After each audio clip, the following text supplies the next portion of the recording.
Friends, we have a super special song that we sing in King's World, and we want moms and dads to experience worshiping together, even with slower songs too.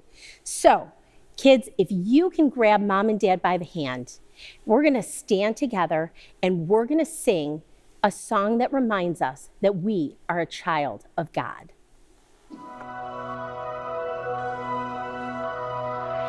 Who am I that the highest king would welcome me?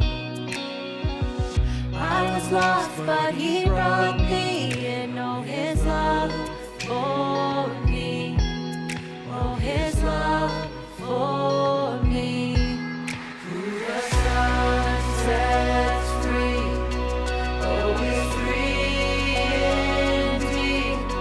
I'm a child of God, yes I am. Free at last, he has ransomed me, his grace runs deep. While I was a slave to sin, Jesus died for me. Yes, he died for me. Who the Son sets free, oh, is free indeed. I'm a child of God, yes I am.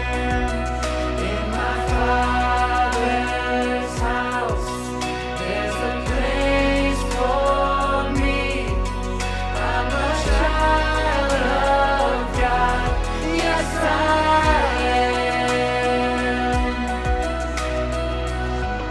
There are many voices that you are going to hear in this world, but we want you to know there is one voice, the voice of God to listen to.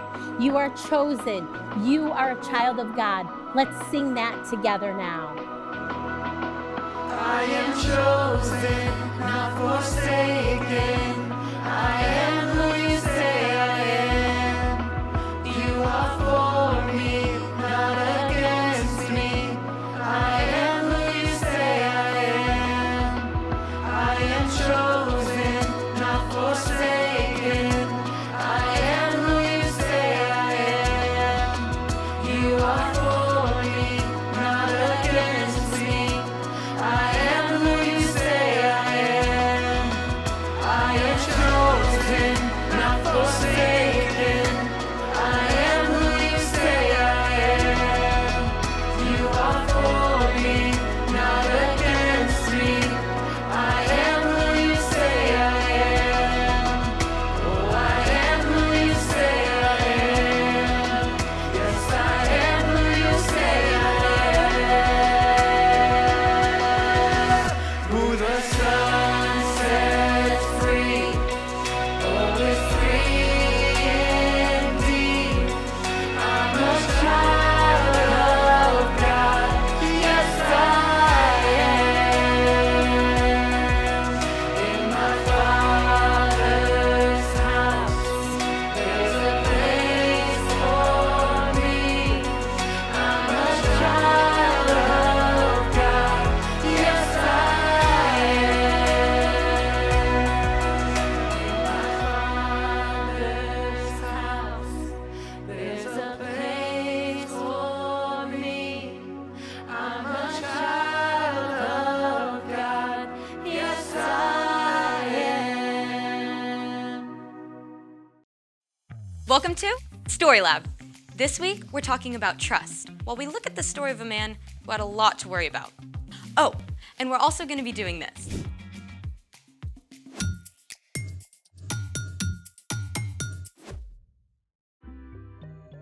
Hey, I'm Skylar, and this is Sebastian. And we're talking about trust, which is putting your confidence in someone you can depend on. Sebastian has an experiment planned for us today that I'm trusting will be incredible. Yeah, about that. You said you have something really cool. I did. I do. So, I didn't actually test it out yet. you don't think it's gonna work? I'm just a little worried. Well, what is it? This. We're gonna have a snack? No, we're gonna balance these forks together at once on the end of this toothpick, on the rim of that glass. Seriously? See, I knew it. No. We should try it. You'll think it'll work? I don't know, but just because you're worried doesn't mean we shouldn't try. Well then, let's make it. Step 1, interlock the tines of the fork. All right, what if we, did it. That wasn't so bad. Step 2, stick the toothpick through the middle of the fork. And yes. So far, so good. Step 3, balance the forks on the rim of the glass. And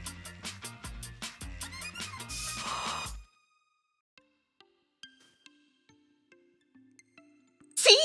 You did it! Super cool. You didn't have anything to worry about. that's not what I was worried about. What are you worried about? Step 4, Step 4. do not try step 4 without a grown-up. You'll do. Thanks. Step 4, we light the end of the toothpick on fire. Hold on, what's supposed to happen now? We light the toothpick on fire, it burns down to the rim, the fork stays balanced. That's not possible. There would only be a tiny piece of toothpick still on the glass. See, now you're worried. Maybe a tiny bit. Are we doing this? You are doing this. Countdown, please. 3, 2, 1. Fire in the hole.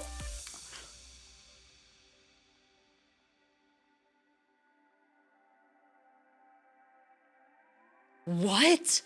How is this happening? Hold on. So turns out the center of gravity where both forks balance is actually below the pivot point where the toothpick balances on the cup, which is why it stayed up balanced when the toothpicks were burned up. Incredible. I was right to trust you. Never had a doubt. Uh-huh. It's time for... The story before the story. Today, we're in the very first book of the Old Testament, Genesis. The incredible world God made was broken.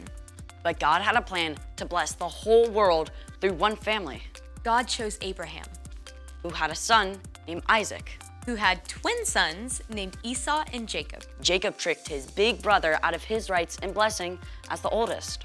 And Esau was so angry that Jacob ran away for more than 20 years, which is where our story starts. Take it away. Hey everyone, I'm Erica. Let's talk about Jacob and Esau. Things had been bad between these brothers their entire lives. So bad that Jacob stayed away for 20 whole years. Jacob had been living with his uncle Laban, and he had a big family of his own with lots of kids. But then, God spoke to him. Go back to your father's land and to your relatives. I will be with you. Now, if you were Jacob, you'd probably be feeling all kinds of things. First of all, you might be kind of excited about getting to go home after so long. But at the same time, when you last saw your brother Esau, he was so angry, he wanted to kill you. Is he still mad? Or has he cooled down? Maybe you can actually hang out and be friends, or not. Jacob set out with his whole family, and when he got close to home, he decided to play it safe. So, he sent a message to Esau. I don't want my brother to think I'm coming home to beg for help or anything, so tell him I've been staying with Laban and become wealthy. Now I hope I can please you. The messenger left, and returned. We took your message to Esau, and now he's coming to meet you. With 400 men! Say what? 400 men does not sound like a welcoming party. 400 men sounds like an army. Jacob was worried. Jacob separated his family and his herds into 2 groups, figuring if Esau attacked one group, the other group could escape. But then he did something a little more helpful. He remembered to talk to God. Lord, you have been very kind and faithful to me. Please save me from the hand of my brother Esau. I'm afraid he'll come and attack me and my family, but you have said, I will surely give you success. I will make your children as many as the grains of sand on the seashore. Jacob held on to God's promises, and then he decided to show his good intentions by sending a little gift to Esau. Well, not so little. I need 220 goats, 220 sheep, 30 camels, 40 cows, 10 bulls, 30 donkeys. Now you go ahead of me, and when you meet Esau, he'll ask, what's up with all these animals? And you say, they belong to your servant Jacob. They are a gift to you. Jacob is coming behind. On it. Me too. Ditto. The whole time, Jacob was thinking, all these gifts will give Esau time to cool down, and then maybe when he finally sees me, he'll welcome me. Jacob even sent his whole family ahead, across the river, figuring that Esau would not hurt them. Then, Jacob spent the night alone, wrestling with God. Literally. But that's another story. In the morning, Jacob looked up and saw Esau coming with 400 men. After all he'd done, Jacob was still worried. But this time, he didn't hide behind his family or gifts. He went on ahead. And as Jacob neared Esau, he bowed down to the ground 7 times. It's the moment we've all been waiting for. The brothers finally meet. Jacob and his whole family are all tensed up because this could turn into all-out war at any second. But instead, Esau ran to Jacob. He hugged him and kissed him, and both brothers wept for joy. After all that time, their family was reunited. Esau asked, Who are all these people with you? They are the children God has so kindly given me. Why did you send all those herds I saw? I hoped I could do something to please you. I already have plenty, brother. Keep them. No, please, accept this gift. Seeing your face is like seeing the face of God. Then Esau went back to his home, and Jacob camped with his family in Canaan. The end! Wow. Jacob was so worried, but what he was afraid of didn't happen. Kind of sounds a lot like me today.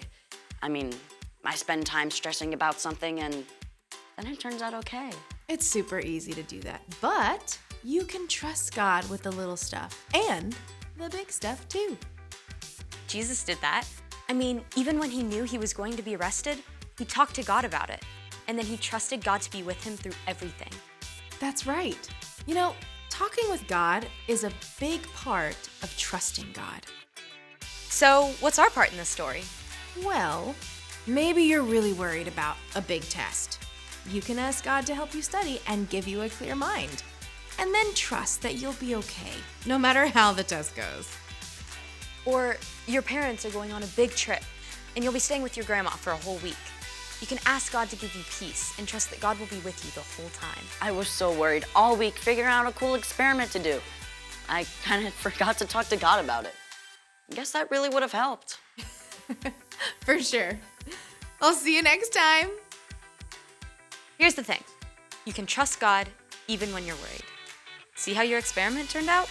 Brilliant. Next upon this toothpick, I shall balance myself. Hold this. You're actually doing this. Okay, thanks for joining us in the Story Lab. We'll see you next time.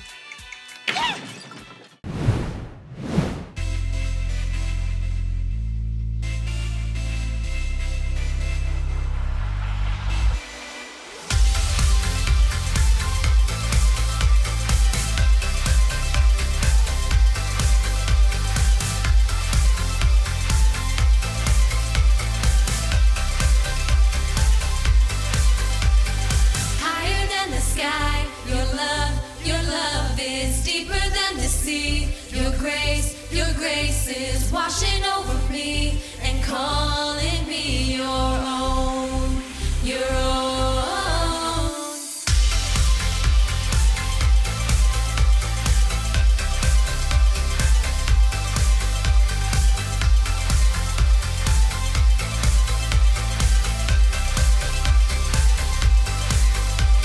Your light is burning through the shadows. I see the truth, there is nothing to fear. Your word, your way, your promise everlasting. Over and over, I see your hand higher than the sky. Your love is deeper than the sea. Your grace is washing over me and calling me your own, your own. Your name, a tower in the battle. You are here, we have nothing to fear. Your voice, my river in the desert. Over and over, I see your hand higher than the sky. Your love is deeper than the sea. Your grace is washing over me and calling me your own, your own.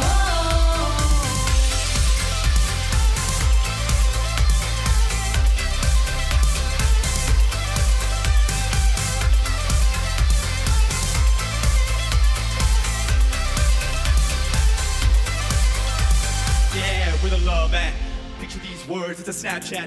Boomerang with a praise send it right back. Then we hide in the sky, no turn back. If it be last night, we got here. No fear, be clear, this is your year. Let go of anything that isn't God's steer.